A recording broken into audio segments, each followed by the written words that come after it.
बिस्मिल्लाहिर्रहमानिर्रहीम। नाज़रीन, प्रोग्राम दस्तक में खुशामदीद। मैं हूँ आपकी मेज़बान शिरीन जुल्फ़िकार। नाज़रीन, प्रोग्राम में पहले हिस्से में बात होगी इंतहा पसंद भारत की, जिसने एक बार फिर खित्ते का अमन दांव पर लगा दिया है। जी हाँ, झम्प सेक्टर पर फौजी चेक पोस्ट के करीब धमाका किया गया। उनकी जानिब से SPR का ये बताना है, जिसके नतीजे में 5 जवान शहीद हुए हैं।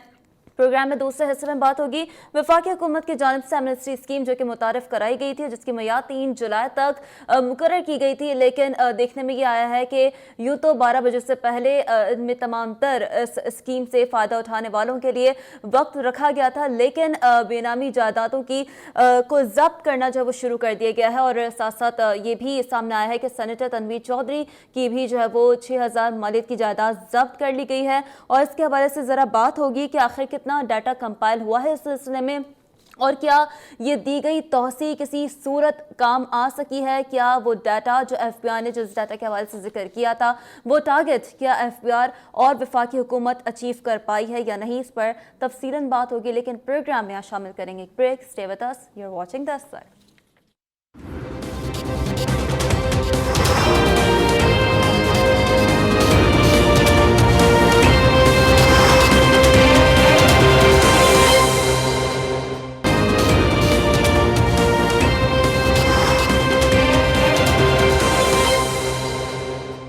वेलकम बैक नाज़रीन। जिस तरीके से ब्रेक से पहले हम बात कर रहे थे कि एक बार फिर अमन को जो है वो निशाना बनाया गया है भारत की जानिब से, जिस तरीके से बारहा हमारे आर्मी चीफ इस बात का जिक्र करते रहे हैं कि हम अमन चाहते हैं, खित्ते के अमन की बात की जाती है, लेकिन भारत के इस तरह के इक़दाम यकीनन काबिल मज़म्मत है, कंडेमेबल है। इस हवाले से मतीन हैदर साहब ने भी हमें ज्वाइन किया है, ब्यूरो चीफ इस्लामाबाद है, एंकर पर्सन है, उन्हें प्रोग्राम में वेलकम करेंगे, उनसे भी जानेंगे।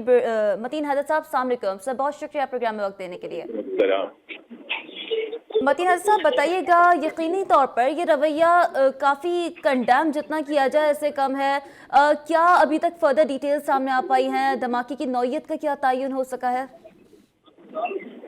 जी बिल्कुल, इस वाक़े की जितनी भी मजम्मत की जाए काम है, लाइन ऑफ कंट्रोल पर जो है वो आज एक धमाके में पाक फौज के 5 जवान शहीद और 1 जख्मी हो गए। और इसमें यकीनी तौर से जो अभी तक की इतलात सामने आई है, जिसमें भारत की तरफ से इस वाक़े में मुलव्वस होने को रूल आउट नहीं किया जा सकता।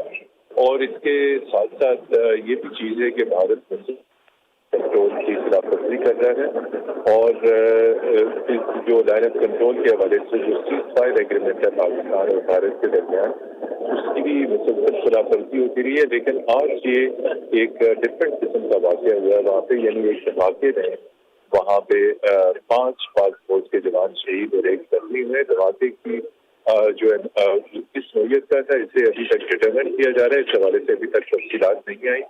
लेकिन जो है पाक फौज की जानिब से जो स्टेटमेंट जारी किया गया है, इसमें इसकी शदीद मज़म्मत की गई है। ये पहली मरतबा हुआ कि 5 पाक फौज के जवान इस धमाके में शहीद हुए। लाइन ऑफ कंट्रोल जो है वो आज़ाद कश्मीर और भारतीय मकबूजा कश्मीर को तकसीम करती है, और वहाँ पर गुज़िश्ता कई बरसों से भारत की जानिब से बिला इख्तियार फायरिंग गोलाबारी का है। और अब पहली मरतबा ये होगा कि लाइन ऑफ कंट्रोल के करीब एक धमाका भी कर दिया गया।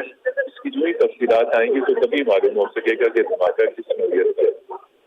लेकिन मतीन हैदर साहब, बताइएगा, क्या सोचता है भारत इन हरकतों के बाद, जिस तरीके से बारहा सीज़फायर मुआहदे की खिलाफ वर्जी की जाती है उनकी जानिब से? हम अपनी जानिब से कोशिश करते हैं कि एहतजाज रिकॉर्ड करवाया जाए, लेकिन आलमी सतह पर इस चीज़ का क्या असर पड़ता है मतीन हैदर साहब? जी बिल्कुल, देखिए, आलमी सतह पे जब आप ये बात करती हैं कि इससे क्या असर पड़ता है, तो आलमी बरादरी यकीनी तौर पर इस किस्म के वाक़यात को नोट करती है। लाइन ऑफ कंट्रोल पर एक बाकायदा अक़वाम मुत्तहिदा का एक अदारा है जिसे कहते हैं अक़वाम मुत्तहिदा के फौजी मुबस्सिरीन प्राय पाकिस्तान और भारत खुद अक़वाम मुत्तहिदा के फौजी मुबस्सिरीन को अपनी तरफ जाने की इजाज़त नहीं देता, जबकि पाकिस्तान ने अक़वाम मुत्तहिदा के फौजी मुबस्सिरीन के वक्त कई मरतबा लाइन ऑफ कंट्रोल का दौरा करने की न सिर्फ इजाज़त दी, बल्कि लाइन ऑफ कंट्रोल से जब भी खिलाफ वर्जियाँ होती हैं पाकिस्तान की जानिब से प्रॉपर बाकायदा इंफॉर्मेशन अक़वाम मुत्तहिदा के फौजी मुबस्सिरीन के साथ शेयर की जाती है। इसके साथ साथ जब भी हमारे यहाँ सिविलियन कैजुअल्टीज होती हैं, यानी भारतीय फोर्सेज की बिला इख्तियार फायरिंग के नतीजे में जब सिविलियन कैजुअल्टीज होती हैं तो इस्लामाबाद में भारतीय डेप्टी हाई कमिश्नर को बाकायदा बुलाकर उनके साथ तलब किया जाता है। बिल्कुल मतीन हजरत साहब साथ ही मौजूद रहिएगा। इस वक्त रिटायर्ड मार्शल शाहिद लतीफ साहब ने भी ज्वाइन किया है, उन्हें भी प्रोग्राम में वेलकम करेंगे। अस्सलाम वालेकुम लतीफ साहब, प्रोग्राम में वक्त देने के लिए बहुत शुक्रिया सर। जी वालेकुम अस्सलाम, थैंक यू। जिस तरीके से हम बात कर रहे हैं भारतीय इंतहा पसंदी की, हमारे आर्मी चीफ इस बात का बारहा पैगाम देते हैं कि अगर मुल्क तरक्की करता है तो खित्ता तरक्की करता है। ये जो विजन है, ये सोच है सर, सरहद पार क्यों मिसिंग नजर आती है हमें? देखिए बात यह है कि भारत के यहाँ जो रवैया पाकिस्तान के साथ रहा है हमेशा से, वो एक ही रवैया है। वो ये है, एक तो पाकिस्तान दुश्मनी और दूसरी पाकिस्तान के साथ हकारत और नफरत। इसका इजहार वहाँ इसलिए किया जाता है कि जो भी हुकूमतें वहाँ आती हैं उनका वोट बैंक इसी सिलसिले में बनता है कि भारत के साथ, पाकिस्तान के साथ नफरत का इजहार करेंगे तो आपका वोट बैंक बढ़ेगा। खासकर ये जो मोदी हुकूमत है, इसमें तो ये चीज खुलकर यहाँ हो चुकी है और पाकिस्तान के खिलाफ वो जितनी बात करते हैं उसी के हिसाब से, जैसे उनको दूसरी मरतबा भी वजीर आजम इलेक्ट कर लिया गया, वो इस वजह से हुआ है कि हर वक्त उनकी जुबान जो है उसमें पाकिस्तान के खिलाफ धमकियां। इससे पहले भी अगर आप देखें, जब वो वजीर आजम बने थे, वो गुजरात में जो मुसलमानों का उन्होंने खून किया था, वो क्या सारी दुनिया को नहीं मालूम? उनके ऊपर तो इंटरनेशनल लेवल पे बहुत सारे मुकदमात बने हुए हैं। आर्जी तौर पर उन्हें इससे छूट मिली क्योंकि वो वजीर आजम बन गए, और जब वो वजीर आजम के ओहदे से फारिग होंगे, आज भी इनके खिलाफ वो गुजरात की बुनियाद पर अमेरिका में केसेस हैं, वो मुजरमाना केसेस है। तो ये जो शख्स है, फिर इसने वो जो हिंदुत्व वाला कॉन्सेप्ट दिया है जिसके मुताबिक हिंदुस्तान को डिक्लेयर कर दिया गया कि ये सिर्फ हिंदुओं के लिए है और बाकी जितनी कौमें वहां पे जिनको अकलियतें आप कहते हैं, उनमें सिख हों, उनमें ईसाई हों, उनमें मुसलमान हों, उन्हें हकदार नहीं समझा जाता हिंदुओं के बराबर। तो वहां इंतहा पसंदी का चर्चा है। वो जो भारत एक सेकुलर मुल्क अपने आप को कहलवाता था, वो तो अब दूर दूर तक नहीं है। और जो प्राइम मिनिस्टर मोदी है, वो तो आज भी एक जो दहशतगर्द तंजीम आरएसएस है उसका सरगर्म रुकन है, जो कि दहशतगर्दी करती है। जिस तरीके से आप वोट बैंक की बात कर रहे हैं, इस तरह के जो इक़दाम है वो यकीनन वहाँ पे वोट बैंक के हवाले से जो है वो कोशिश की जाती है वहाँ की हुकूमत की जानिब से कि किए जा सकें। लेकिन अगर जिस तरीके से हम कैदियों की रिहाई हमारी जानिब से होती है, अगर जज्बा खैर सगाली के हवाले से ही बात की जाए, कैदियों को रिहाई हम दे रहे हैं, करतारपुर कॉरिडोर के हवाले से हम बात कर रहे हैं, मुज़ाकरात हमारी जानिब से, कश्मीर के हवाले से डायलॉग्स के लिए हम रेडी हैं सर। तो एक ब्रिज जो कि पाकिस्तान की जानिब से क्रिएट किया जा रहा है, इस चीज़ को और पाकिस्तान की इन कोशिशों को वहाँ की अवाम भी तो थोड़ा हद तक एक्सेप्ट करने की कोशिश करती होगी ना? नहीं, देखें, जहाँ तक अवाम का ताल्लुक है, भारत में मीडिया सारा दिन पाकिस्तान के खिलाफ जहर उगलता है और उनका मीडिया बहुत ही झूठा जो है उसका एक रवैया है। और आप देखिए वो जो 27 फरवरी में जिसमें पाकिस्तान ने उनके 2 जहाज भी गिराए और पूरी दुनिया के सामने उनकी जगहसाई हुई, जिसके ऊपर प्राइम मिनिस्टर मोदी को भी आना पड़ा और उन्हें कहना पड़ा कि जी अगर हमारे पास रफाल जहाज होते तो नतीजा कुछ और होता। यानी एक तरह से उन्हें अपनी हार मानना पड़ी और पूरी दुनिया ने इस चीज को माना कि पाकिस्तान और भारत का ये जो जंगी महाज पर टाकरा है, ये तो बड़े अरसे बाद हुआ।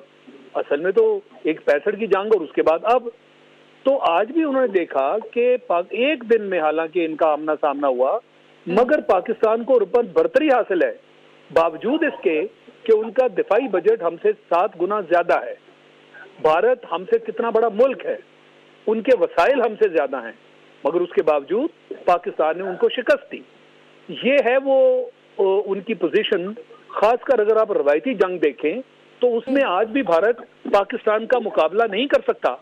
ये वो वजह है जिसके तहत वो आप के पीठ के पीछे छुरा घूमते हैं, जिसको हम कहते हैं कि जी है, जिसको हम कहते हैं कि बगल में छुरी और मुंह पे राम राम, जो कि उनका रवैया है। इसलिए चूंकि रवायती अंदाज से वो हमारा सामना महाजों पर नहीं कर सकते, हालांकि वो बड़ी ताकत हैं, दुनिया के सामने उनकी बदनामी हुई, लिहाजा एक तो वो दहशतगर्दी करवाते हैं और दूसरा इसी तरह पीछे से आप पे वार किया जाता है, जैसे इसको हम हाइब्रिड वॉरफेयर कहते हैं। और एक तरफ आपके खिलाफ दहशतगर्दी, जो कि कभी अफगानिस्तान से, कभी बलोचिस्तान की तरफ से, रॉ जो है मुकम्मल तौर पे उसको फाइनेंस करती है। पाकिस्तान को हराने के लिए, पाकिस्तान को कमजोर करने के लिए उन्होंने वो तरीका अपना लिया है और फिर पूरी दुनिया में आपको बदनाम किया जाता है कि पाकिस्तान दहशतगर्द है, जबकि इनकी रियासती दहशतगर्दी तो 1971 से शुरू है। क्या मोदी साहब ने खुद नहीं एक्सेप्ट किया था बांग्लादेश में खड़े होकर कि मुक्ति बहानी हमने बनाई? पाकिस्तान को दो टुकड़े करने में हिंदुस्तान की जो अफवाज हैं उन्होंने किरदार अदा किया। शाहिद लतीफ साहब, हिस्ट्री मौजूद है, शायद अगर इसमें बात की जाए तो वही है कि एक शो शायद बहुत कम पड़ेगा इस सिलसिले में।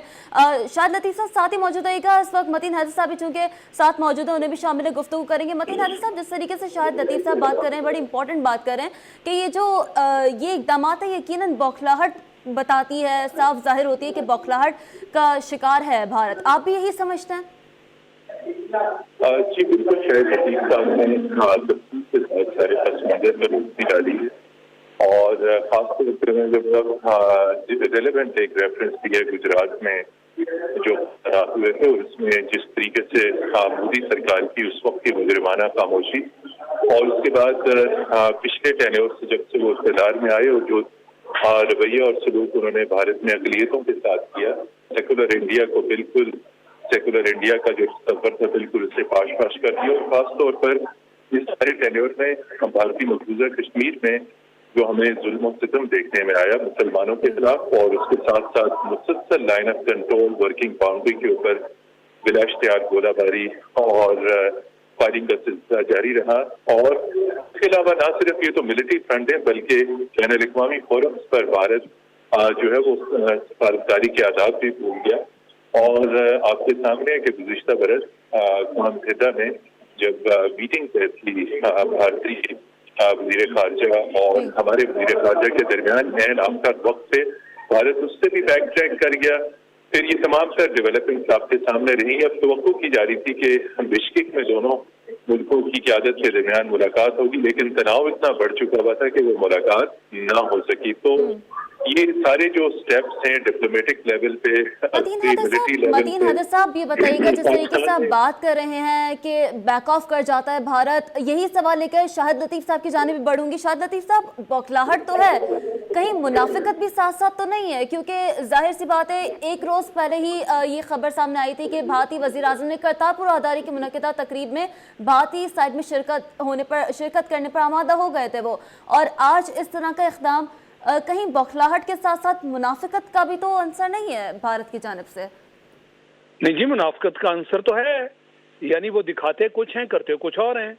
एक तरफ से करतारपुर की जो राहदारी है उस पर उन्होंने लब्बैक कहा और वहां पे जो सिख बरादरी है वहां पर उसको ये जाहिर किया कि हम आपके लिए आगे बढ़कर पाकिस्तान का साथ देने को तैयार हैं ताकि इस राहदारी में भारत एक किरदार अदा करे।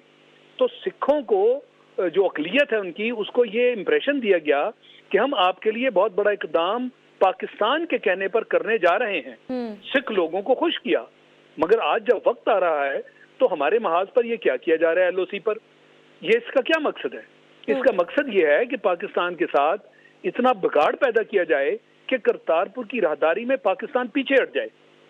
और ये उनकी मुनाफिकत ही तो है कि जिसके तहत वो पाकिस्तान के साथ वो दुश्मनी वाला माहौल पैदा करके वो उसके रास्ते में रोड़े अटकाना चाहते हैं और जाहिर ये करना चाहते हैं दुनिया पर कि पाकिस्तान पीछे हट गया। क्योंकि पाकिस्तान और हिंदुस्तान की अगर दुश्मनी बढ़ती है तो वो कोशिश ये करेंगे कि इसके तहत पाकिस्तान ये राहदारी रोक दे, जबकि इंशाल्लाह ऐसा नहीं होगा। पाकिस्तान ने ये ठान लिया है, ये कदम हमने उठाया था, ये क्रेडिट हमें मिलेगा। हिस्ट्री में जो सिख हैं, वहाँ की सिख बरादरी, जैसे वो हमारे पास अपने गुरुद्वारों में आते हैं, जिस तरह का हम उनके साथ सलूक करते हैं, वो तो हमारे साथ बहुत खुश हैं और हमारे साथ उनके जो ताल्लुकात हैं वो बहुत अच्छे हैं। और ये राहदारी वाला जो मामला है, इसमें वो हमारी जो हमारा ये कदम था, इसको उन्होंने भरपूर तरीके से जो है इसमें खुशी मनाई। और अब भारत की ये पूरी तरह कोशिश है कि किसी तरह इसके रास्ते में रुकावट डाली जाए और पाकिस्तान जो है, जिसने इतना बड़ा कदम उठाकर ये शाबाश हासिल की थी, दुनिया के सामने एक बहुत बड़ा मकाम बनाया था, उसको खराब किया जाए, तो ये मुनाफिकत है ना। यानी आप दिखाते कुछ हैं कि हम आपके साथ हैं और अंदर से आप जो हैं वो जड़ें काट रहे हैं, रास्ते में रुकावट बन रहे हैं। बिल्कुल शाहिद लतीफ साहब, वही वाली बात ना कि अपने आप के बहादुर जबकि दर हकीकत बुज़दिल, कुछ यही मिसाल है, शायद इसी मिसाल पे पूरा उतरता है भारत। बहरहाल बहुत बहुत शुक्रिया। Retired air marshal Shahid Latif साहब हमारे साथ मौजूद थे। मतीन हैदर साहब bureau chief Islamabad and anchor person हमारे साथ मौजूद है आज के इस अहम मौजू पर बात करने के लिए। नाज़रीन, आज का दूसरा और बहुत ही इंपॉर्टेंट टॉपिक यानी कि वफाकी हुकूमत की जानिब से तौसी की गई थी एमनेस्टी स्कीम के हवाले से, उसकी मियाद में तौसी की गई थी कि एक्सपेक्ट किया जा रहा था FBI की जानिब से ताकि ज़्यादा से ज़्यादा लोग इस एमनेस्टी स्कीम का पार्ट बन सकें। अब तक के क्या रेशो रहे हैं, इस हवाले से भी बात करने के लिए माहिर माशियात महताब हैदर साहब हमारे साथ स्टूडियो से मौजूद है, उन्हें प्रोग्राम में वेलकम करेंगे। अस्सलाम वालेकुम महताब हैदर साहब, बहुत शुक्रिया प्रोग्राम में वक्त देने के लिए। महताब हैदर साहब, बताइएगा कि क्या अभी तक जिस तरीके से हम बात कर रहे हैं रेशोज़ के हवाले से, और कहीं ये बेनामी जायदादें इस वजह से खौफ का शिकार तो नहीं है कि बदनामी में ना कन्वर्ट हो जाए, और जो एक्सपेक्टेड टारगेट्स हैं FBI की जानिब से क्या वो मीट कर पाए हैं? अब तक की क्या डिटेल्स हैं आपके पास? अभी तक जो डिटेल्स आई हैं उसमें तो आपको पता होगा कि 70 बिलियन मेरा ख्याल है रेवेन्यू जो है गवर्नमेंट ने जनरेट किया इसमें, और उसके साथ साथ कोई 110,000 जो है वो डिक्लेयर्ड एसेट्स आए हैं, जो कि एक अच्छा इंडिया है। मेरा ख्याल है कि इसमें बुराई कोई नहीं है, क्योंकि जो डिक्लेयर हुए हैं ये अब आपकी वाइट इकॉनमी में शामिल हो चुके हैं। अब शामिल होने का मतलब ये है कि ये चीज़ें जो हैं ये ज़ाहिर बातें लिक्विडेट होती हैं या कुछ भी होती हैं, ये प्रॉपर इकॉनमी में इसका किरदार होगा, कहते हैं ये सारी अमाउंट जो है इसका इसमें आ चुकी हैं। और एमनेस्टी जो डिक्लेयर की इन्होंने, कहते हैं ये भी ज़रूरी थी इस वक्त, कहते हैं क्योंकि पिछली हुकूमतों में भी एमनेस्टी आई है और उसके रिजल्ट भी आए, लेकिन वो इस तरह का जो कारोबारी हल्के ने जिस तरह इसको कहते हैं वेलकम किया था, और वो चाहते थे कि एमनेस्टी आए इसमें, ताकि कहते हैं उनको एक मौका मिले, लास्ट मौका जो लास्ट होप थी उनकी, कि वो भी चाहते हैं कि पाकिस्तान की तरक्की में हिस्सा लें। और कहते हैं उनको पिछली हुकूमत में इतमाद नहीं था, मेरा ख्याल है इस हुकूमत पे ज़्यादा इतमाद है, और वो भी चाहते हैं कि अब हम आगे बढ़ के काम कर सकें, और जिस तरह के काम सारे हो रहे हैं वो भी इसमें साथ साथ चलना चाहते हैं। और इस एमनेस्टी के रिजल्ट्स जो हैं, जैसे कि अभी आपने देखा कि उसमें कहते हैं कुछ जायदादें भी उन्होंने करना शुरू किया, उन्होंने मेक इट पॉइंट किया कि अब इसमें एक अव्वल तो कोई एक्सटेंशन की कोई गुंजाइश नहीं है, क्योंकि उन्होंने जायदादें जब कॉन्फिस्केट करना शुरू कर दी कि अब लोग, ये हमारे यहाँ एक कल्चर रहा है पिछले 70 साल का एक कल्चर है, जो कि जिसमें 3 जनरेशन मेरा ख्याल है आप कहते हैं, आप समझ लें कि गुजर चुकी, जो कि हर आदमी सोचता है कि आज नहीं तो कल एमनेस्टी फिर मिल जाएगी। तो अब शायद उसको बंद होना है, कुछ ना कुछ चेंजेस आनी है, हमें टैक्स देना है। बेसिकली हम कब तक भागते रहेंगे? दुनिया मतलब आप घर का खर्चा बगैर पैसों के नहीं चला सकते, आप मुल्क का खर्चा कैसे चलाएंगे? मतलब ये तो एक फैक्ट्स है ना कि जो इकॉनमी बगैर पैसों के नहीं चला करती। बिल्कुल महताब हैदर साहब, दैट्स इन द क्वेश्चन जो कि प्राइम मिनिस्टर साहब ने भी कितनी बार हाईलाइट किया कि चैरिटी में हम वर्ल्ड नंबर 3 पे काउंट हो रहे हैं, लेकिन टैक्स में हम उतने ही जो है वो बिलो एवरेज पे हैं। बहरहाल लेट्स सी कि क्या डाटा कंपाइल हुआ है, जानेंगे। अयाज राना हमारे नुमाइंदे ने हमें ज्वाइन किया है। अयाज राना, बताइएगा कि अब तक क्या डाटा कंपाइलेशन के हवाले से सामने आ चुकी हैं? कराची में कितनी बेनामी जायदाद अब तक डिटेक्ट हो पाई हैं? चूंकि 12 बजे तक का टाइम था, उससे पहले ही कार्रवाई की गई है। जी बिल्कुल, देखें ये सिलसिला क्योंकि 31 तारीख को खत्म होना था, लेकिन मसला ये आया था कि FBR का जो सिस्टम IS है वो उसके ऊपर लोड इतना ज्यादा था, जिसकी बाद जो है वो सिस्टम जो है उनके कोलैप्स कर गया। अब बात समझने की ये है कि जब आप अपने टैक्स नेट को बढ़ाना चाहते हैं, आप अपने टैक्स फाइलर्स को बढ़ाना चाहते हैं, तो आपको अपना सिस्टम भी जो है वो अपग्रेड करना चाहिए था। आज भी 3 बजे के बाद से जो है वो सिस्टम में लॉग इन नहीं हो रहा था। मेरे पास लोगों ने SMS करके, जितने टैक्स के जो कार्रवाइयां करने वाले लोग हैं, जो इसके अंदर वकील हैं, उनके मैसेजेस आए हैं कि हम बहुत परेशान हैं कि हमारा जो सिस्टम है वो दिन से ही जो है वो कोलैप्स कर गया है। तो जहां हम देख रहे हैं कि हुकूमती नुमाइंदगान जो हैं वो इस बात का वावेला कर रहे हैं कि वो यकीनन उनकी डराने के बाद जो है वो हमने देखा कि 1 लाख से जायद उनका दावा है कि लोगों ने जो है वो एमनेस्टी स्कीम से फायदा उठाया है। जहां ये पहले ये बात करते रहे हैं, ये बात वाज़ेह तौर पे ये इनका कहना था कि हमारी ये एमनेस्टी स्कीम जो है वो रेवेन्यू जनरेट करने के लिए नहीं है। हम चाहते हैं कि लोगों के पास, सॉरी आपको इंटरप्ट इसलिए कर रही हूं, जिस तरीके से आप बात कर रहे हैं कि ऑनलाइन पोर्टल जिस पर काफी इस बार जोर दिया गया था रजिस्ट्रेशन के हवाले से, आप बता रहे हैं कि 3 बजे से ही सिस्टम लॉगिन नहीं हो रहा था, तो क्या मजीद इस हवाले से कुछ आ पाई है चीज़ें सामने एफबीआर की जानिब से कि तौसी की जा सकती है, ये सिस्टम में क्यों ये मसला आया है, इस हवाले से कुछ डिटेल्स सामने आई है या मजीद वक्त दिया जाएगा? क्योंकि उन लोगों का तो कोई कसूर नहीं है ना। जो सबसे बड़ा जो एमनेस्टी की मुखालफत थी वो आईएमएफ की जानिब से थी, ये बात हमारे नाज़रीन भी जानते होंगे, ये तमाम जगह ये बात वाज़ेह थी। और उनकी जानिब से जो हमारा एक बेल आउट पैकेज था उसका आज जो मीटिंग होनी थी, क्योंकि हमारे पास सिर्फ आज के दिन का, क्योंकि यहाँ पे 24 घंटे का फर्क है, 12 घंटे का फर्क होता है, जब यहाँ दिन था तो वहाँ रात थी, लेकिन अब वहाँ पे जो है उनकी मीटिंग शुरू होने के बाद जो खबरें आ रही हैं, जो हमने अभी देखी हैं, हमने ब्रेकिंग भी की है कि वहाँ पे जो है मुज़ाकरात कामयाब हो गए हैं। आईएमएफ से जो हमें लोन मिलना था, जो हमें चीजें मिलनी थी, वो अब हम उसमें लेने में कामयाब हो गए। जो अगले 29 माह तक हमें ये जो पैकेज हमें दिया गया है, इसकी मुखालफत जो थी और जो हमें 3 दिन सिर्फ जो रखे गए थे, वो यही वजह थी कि आईएमएफ से हम लोगों को जाना था और उससे कबल जो है ये सिस्टम को बंद करना और जो ये एमनेस्टी स्कीम थी उसको खत्म करना था, और वही ऐसे ही किया गया और आज जो ऑफिस आवर्स के अंदर ही जो है उसको बंद कर दिया गया है। लेकिन बात अब समझने की है, जहां हुकूमत ये कहती रही कि आप अपने लॉग इन कर लें, अपनी उसके अंदर पाइपलाइन में चीजों को डाल लें और उसके बाद तक जो है हम इसका सिलसिला जो है चलाते रहेंगे। लेकिन बात यह है कि इस वक्त जो देखा जा रहा है वो सियासी लोगों की जो बेनामी जायदादें हैं, जो हमने आज देखा, जैसे कि क्लिफ्टन और कुछ ऐसे सिविल लाइंस के इलाकों के अंदर जो जायदाद, जो ओमी ग्रुप की जो जायदादों को जब्त किया गया है, जिनको सील किया गया है, तो बात समझने की ये है कि क्या ये हुकूमती तहवील में आने के बाद हुकूमत इनको बेचेगी, इनकी कुर्की करेगी, या उसका जो रेवेन्यू है क्या वो खजाने में आएगा? ऐसा मुमकिन नहीं है। यकीनन उसको कोर्ट ऑफ लॉ में जाना पड़ेगा। उसके बाद ये तमाम चीजें, आप लोगों को डराया तो जा सकता है, इससे रेवेन्यू जनरेट किया जा सकता है, लेकिन ये एक बड़ा प्रोसेस है, एक लंबा प्रोसेस है। अगर कोई जायदादों को जब्त करने का सिलसिला अगर शुरू किया गया, जिस तरीके से अभी हमने देखा कि रावलपिंडी के अंदर जो 6000 कनाल जो नून लीग के जो एमएनए उनके साथ जो कार्रवाई की गई है, इसी तरीके से ओमी ग्रुप के साथ किया गया, लेकिन उसको पीपल्स पार्टी की जानिब से जो मुस्तरद किया गया। उनका कहना है कि हमने एसएससीपी के साथ अगर वो कंपनीज के अंदर रजिस्टर्ड है तो वो बेनामी कैसे हैं, ये भी एक सवाल उन्होंने उठाया है। Definitely as you're saying it's a long process, और इस हवाले से शाहिद कुरैशी भी हमारे नुमाइंदे इस्लामाबाद से हमारे साथ मौजूद हैं, उनसे भी बात कर लेते हैं, उनके पास क्या डिटेल्स है इस डाटा कंपाइलेशन के हवाले से। शाहिद कुरैशी, बताइएगा अब तक क्या डिटेल्स सामने आ पाई हैं, मजीद क्या डाटा कंपाइलेशन में कितना वक्त दरकार है? जी बिल्कुल, देखें आज एमनेस्टी स्कीम का आखिरी दिन था, क्योंकि पाकिस्तान ने आईएमएफ के बेल आउट पैकेज में जाना था। असासाजात के हवाले से आज जो कुल है 1,10,000 अफराद जो है उन्होंने एमनेस्टी स्कीम से फायदा उठाया है, और इस हवाले से जो चेयरमैन एफबीआर का कहना था कि तकरीबन 25,000 अफराद जो है वो अभी पाइपलाइन में है, और तकरीबन जो है 70 अरब रुपए का रेवेन्यू जो है वो हासिल किया गया है।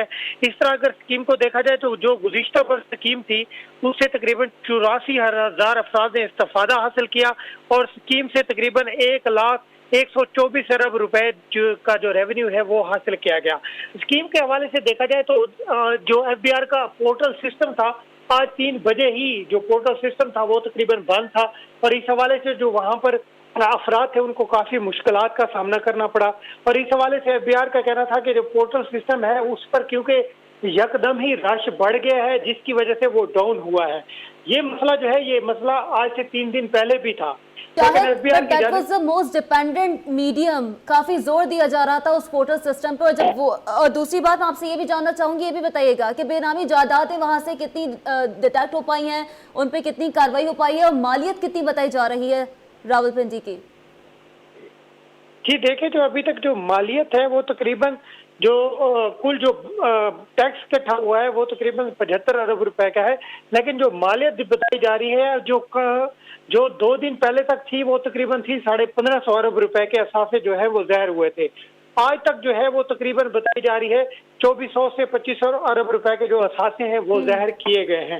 लेकिन इस हवाले से जब एफबीआर की जो तफसीलात आएंगी, डिटेल्स आएंगी, तब भी जाके कंफर्म होगा कि ये जो फर्दर डिटेल्स सामने आएंगी, तभी जाकर मजीद आइडिया होगा डाटा कंपाइलेशन के हवाले से, और सारी चीज़ें भी इस हवाले से फर्दर डिटेल्स सामने आती रहेंगी। अयाज राना हमारे साथ, हमारे नुमाइंदे कराची से मौजूद है, और साथ साथ शाहिद कुरैशी हमारे साथ इस्लामाबाद से मौजूद है। नाज़रीन, we are taking a break over here, इसी मौजू को कंटिन्यू करेंगे, लेकिन इस ब्रेक के बाद stay with us, you are watching Dastak.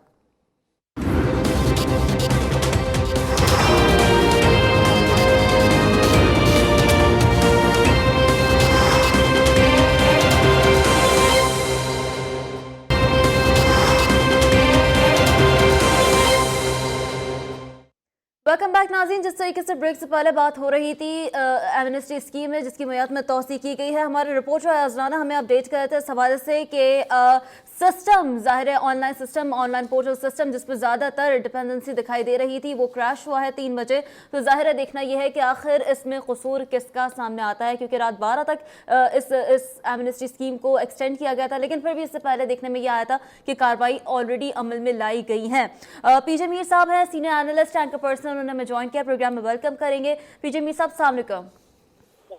Ji sir बहुत शुक्रिया प्रोग्राम में वक्त देने के लिए। बताइएगा जिस तरीके से खबरें ये भी सामने आ रही हैं कि सिस्टम क्रैश हो गया 3 बजे, जिसकी वजह से बहुत सारे registered still they have left themself unregistered. It's a long process. किस तरीके से देख रहे हैं, क्या जो एक्सपेक्टेड टारगेट सेट किए हुए थे एफबीआई की जानिब से क्या वो मीट कर पाई है वफाकी हुकूमत?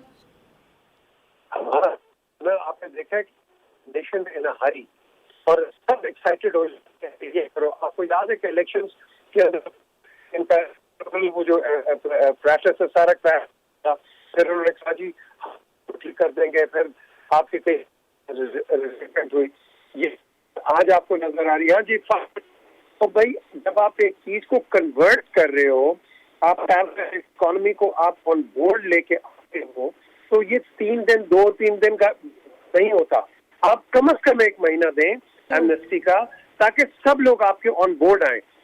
3 दिन में कितना आ जाएगा? यू रियली थिंक ये ये जो 20 करोड़ 22 करोड़ लोग हैं ये इमीडिएटली आपको सारे पैसे दे देंगे? I don't think so. I think we need consider to people, government होता है फैसिलिटेट करना पीपल, लोगों को, आम को, rather than hurrying them and pushing them, ये करो वरना ये हो जाएगा। अब लेट्स हाइपोथेटिकली स्पीक, आज 12 बजे, अब 12 बजे के बाद क्या होगा? हर चीज बंद हो जाएगी। फिर अगर ज्यादा से ज्यादा इनमें क्या होगा कि जी 3 घंटे अगर वो बंद है, हम 3 घंटे आपको और दे देते हैं। फिर क्या होगा? चौथे घंटे अगले दिन लिटिगेशन शुरू हो जाएगी, हो जाएंगे हाँ जी ये नहीं। Again the country as an economic trouble, वो फिर जाके किसी और एक नया फ्रंटियर खुल जाएगा। We should be That's so true, PJ Mir sahab. It's definitely a long process, but एक चीज़ जो कि आज ज़ाहिर है सेनेटर तनवीर चौधरी साहब की भी बेनामी जायदादें कुछ डिक्लेयर हुई हैं, उसके हवाले से भी कार्रवाई अमल में लाई गई है। क्या ये जो तासुर अवाम को दिया गया है इससे पहले भी ये अक्रॉस द बोर्ड होगा इस सिलसिले में? क्या सिर्फ या तो फिर बड़े मगरमच्छ पर ही हाथ डाला जाएगा, या फिर कुछ और भी हैं लोग जिन्हें इस अक्रॉस द बोर्ड होते हुए ये तमाम चीज़ें दिखाई देंगी सामने? जो तो बड़ी बड़ी शार्क्स हैं और व्हेल्स हैं ये तो पकड़ जाएंगी, जो आपके है ना ये बड़ी मुश्किल से पकड़ जाएंगे, और उसके साथ साथ जो आपका लॉबस्टर नीचे घुसा हुआ है ना सैंड के अंदर, ये बड़ी मुश्किल से निकलेगा। तो अब आपको अगेन समझता हूँ बड़े प्यार से एज ऑफ द कंट्री अब सबको एक इक्वल अपॉर्चुनिटी दे। देखो आज अगर डिक्लेयर नहीं किया कि ये सिंपली था, तो you have to be considerate rather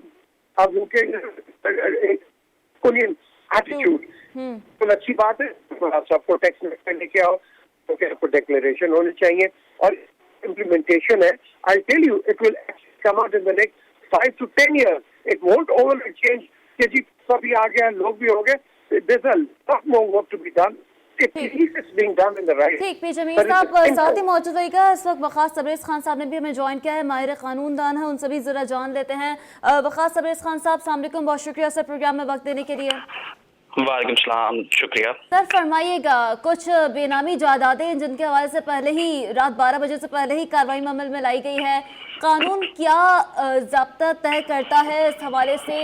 what's next if still there are some people who have set themselves unregistered?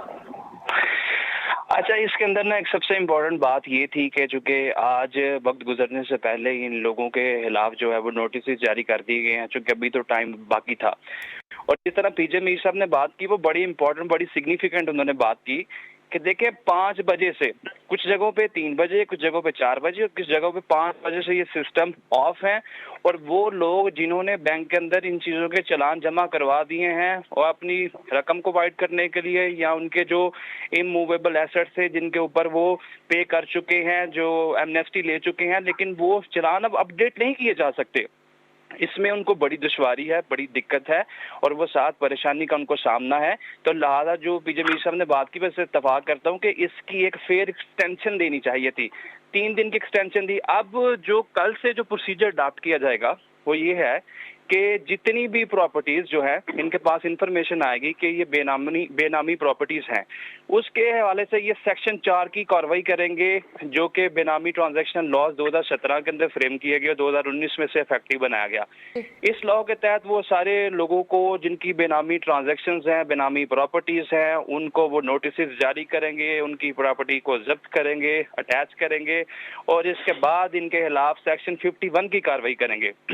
अब मैं आपको सेक्शन 51 के बारे में थोड़ा सा बताना चाहूंगा कि सेक्शन 51 ये कहता है कि किसी शख्स की जो बेनामी प्रॉपर्टी जो गवर्नमेंट कॉन्फिस्केट करेगी, जो सेक्शन 4 के अंदर लिखा गया है, उसके खिलाफ जो उस बंदे को पनिश किया जा सकता है, जो उसकी सजा ज़ाब्ते के सेक्शन 51 के अंदर लिखी गई है, वो 1 साल से लेकर 7 साल तक इसको पनिश किया जा सकता है। इसके अलावा वो जो प्रॉपर्टी जो बेनामी ट्रांजैक्शन थी, वो जो प्रॉपर्टी थी जो डिक्लेयर नहीं की गई थी, उस प्रॉपर्टी की 25% फेयर वैल्यू मार्केट उसकी लगवाई जाएगी और उसका 25% उसको अदा करना पड़ेगा।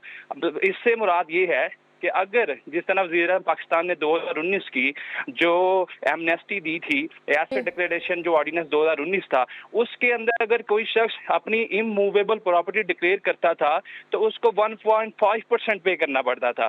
और अगर वक्त गुजरने के बाद और वक्त खत्म और ये म्याद खत्म होने के बाद देखा जाए तो ये जो अब उसको पे करनी पड़ेगी पेनल्टी, एक तो 25% उसको पे करनी पड़ेगी और इसके साथ साथ उसको पनिशमेंट का खदशा है जो सेक्शन 51 के अंदर लिखा गया है और इसको 1 साल से लेकर 7 साल तक इसको पनिश भी किया जा सकता है। टर्म्स एंड कंडीशंस काफी हाई सेट किए हुए। मेहताब हदर साहब, जिस तरीके से वखास तबरेज़ साहब भी बात कर रहे हैं कि जो इमूवेबल प्रॉपर्टी डिक्लेरेशन है, टर्म्स एंड कंडीशन इस बार काफी हाई कर दिए गए हैं। 25% जो है वो जाहिर है अब जो है वो ये है कि जुर्माने के तौर पर आपको जो है वो बाद में इस हवाले से डिक्लेयर करना पड़ेगा। लेकिन अगर जो 25% पे करना पड़ेगा, 25% जिस तरीके से बिल्कुल पे करना पड़ेगा। तो जिस तरीके से आप प्रोसेस की बात कर रहे हैं, नोटिस की बात कर रहे हैं, what's next to be done notice के हवाले से, और ये भी बताइएगा कि खौफ की अलामत पाई गई है इस बार भी अवाम में। जाहिर है इस स्कीम के तहत अगर बात की जाए खौफ ज्यादा दिखाई दे रहा है रादर देन द पार्टिसिपेशन। देखिए, जो हमारी बिजनेस कम्युनिटी है right now, they are suffering from very doleful, dreadful and doubtful condition. चूँकि हमेशा हुकूमत पाकिस्तान से यही तवक्को की जाती है बिजनेस कम्युनिटी की तरफ से कि हमेशा जो है जो कारोबारी लोग हैं हमारी सोसाइटी का, जो इसका अल्फा एंड ओमेगा है और जो हमारे मुल्क में टैक्स पे करते हैं और सारे मुल्क के मामला चलते हैं, उनको रिलीफ दिया जाता है सारी पॉलिसीज़ के अंदर और बिजनेस फ्रेंडली पॉलिसीज़ अपनाई जाती हैं। जो आपने टेरर की बात की, इसके अंदर जो खौफ का एक एलिमेंट पाया जाता है, डेफिनेटली अगर हम ग्राउंड रियलिटी देखें तो इस वक्त जो पाकिस्तान के वो लोग के जो जिनके पास अभी बेनामी प्रॉपर्टीज मौजूद हैं, वो उनके अंदर एक टेरर की फिजा है क्योंकि बड़े स्ट्रिक्ट लॉज हैं। लेकिन मैं ये समझता हूँ कि जिस तरह जो एसेट डिक्लेरेशन जो इनकम एमनेस्टी 2019 ऑर्डिनेंस था, इसमें जो है एक बड़ा मकूल सा वक्त दिया गया था और इस मकूल वक्त में वज़ीर पाकिस्तान ने खुद 3 से 4 दफा कौम से खिताब किया, फिर पब्लिक सर्विस मैसेजेस के थ्रू पूरी कौम को अवेयर किया गया, पूरी कौम को इत्तेमाद में लिया गया और ये बताया गया कि ये जो कुछ किया जा रहा है ये लीगल एम्बिट में किया जा रहा है, ये लीगल जुरिसडिक्शन के अंदर किया जा रहा है। बिल्कुल वखास साहब बात कर रहे हैं मेहताब साहब बेनिफिट्स के हवाले से और ऑब्वियसली जो बिजनेस फ्रेंडली पॉलिसीज का क्या इम्पैक्ट आप समझते हैं कि मईशत पे हो सकता है मेहताब साहब? मईशत पे जो सबसे पहले इफेक्ट होगा, ये अगर 2400 अरब रुपए जो है ये आप समझ लें कि इंडक्ट हो गए हमारी वाइट इकॉनमी में। मतलब अब इस 2400 अरब रुपए अगर इंडेक्ट होते हैं तो इसका टर्नओवर जो आएगा उसके रेवेन्यू की सूरत में भी आएगा, प्लस ये कि जॉब्स क्रिएशन में भी आना चाहिए इसको कहते हैं, क्योंकि ये अब वाइट हो चुका है तो हर आदमी इसको ज़ाहिर बात है क्लियरली इसको लेकर आएगा और चलेगा। बेनामी में ज़ाहिर बात है यही था कि वो कहीं ना कहीं छुपा के रख रहा था, चाहे वो प्रॉपर्टी में ही छुपा रहा था, तो उससे कहते हैं जो है वो ज़ाहिर बात है वो इफेक्ट नहीं आ पा रहा था, हमारा जो भी वो कर रहा था वो उससे बाहर जा रहा था, वो ब्लैक का ब्लैक में ही जा रहा था। अब जब वो वाइट में आएगा तो ज़ाहिर बात है इसका एक पॉजिटिव इफेक्ट आएगा और पॉजिटिव इफेक्ट आने से जो जितना कहते हैं इकॉनमी का साइज़ बड़ा होता है, ज़ाहिर बात है हमारा जीडीपी रेशियो भी उससे फ़र्क पड़ेगा और सारी चीज़ें जो हैं इसके कहते हैं जो हमारा टैक्स रेशियो है, जीडीपी टू टैक्स रेशियो है, वो भी फ़र्क पड़ेगा। तो ये सारी चीज़ें पॉजिटिव उसमें आ रही हैं। लेकिन इसको कहते हैं थोड़ा सा कहते हैं इसमें एमनेस्टी को जो इन्होंने जल्दबाजी कह लें, मैं ख्याल है वो इतनी जल्दबाजी नहीं करनी चाहिए थी। इन्होंने ये ज़ाहिर बात है गवर्नमेंट की भी कुछ मजबूरियाँ थी, जो वो IMF के साथ वो मुज़ाकरात कर रहे हैं या जो भी कर रहे हैं, उसको थोड़ा सा कहते हैं क्योंकि आवाम का एक जो हमारे यहाँ 70 साल में रहा है कि वो आखिरी दिन बिल भरने अगर लाइन लगी होती है तो आखिरी दिन जाके भरते हैं, और ये हमारा एक कल्चर रहा है। तो थोड़ा सा इनको 3 दिन बढ़ाए, बहुत अच्छा किया, लेकिन अब जैसे 5 बजे कर दिया इन्होंने, बंद कर दिया, या इनका दूसरे के पोर्टल इनका अपना खराब था, तो थोड़ा सा आवाम को रिलीफ देना चाहिए था, मेरा अपना ख्याल है। पीजे मीर साहब, क्या ये रिलीफ अब हम एक्सपेक्ट कर सकते हैं, क्योंकि अब तो आवाम की गलती नहीं है ना, अगर ऑनलाइन सिस्टम पोर्टल पे ही अगर ये इशू आ रहा है तो? आवाम की गलती नहीं है, मैं फिर मेंटेन करता हूँ पीरियड बढ़ता है आपके 20 लोगों के लिए। अगर आपने सर तो देखो ना, आप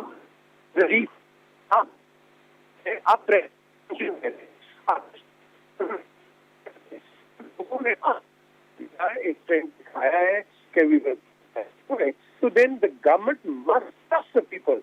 यही तो वजह है इस मुल्क के अंदर। आप ठीक है पीजे मीर साहब, थोड़ा सा आपकी लाइन में जो है वो डिस्टॉर्शन भी फील हो रहा है, लेकिन आपका कमेंट, आपका मौक़िफ़ हम तक पहुंच चुका है।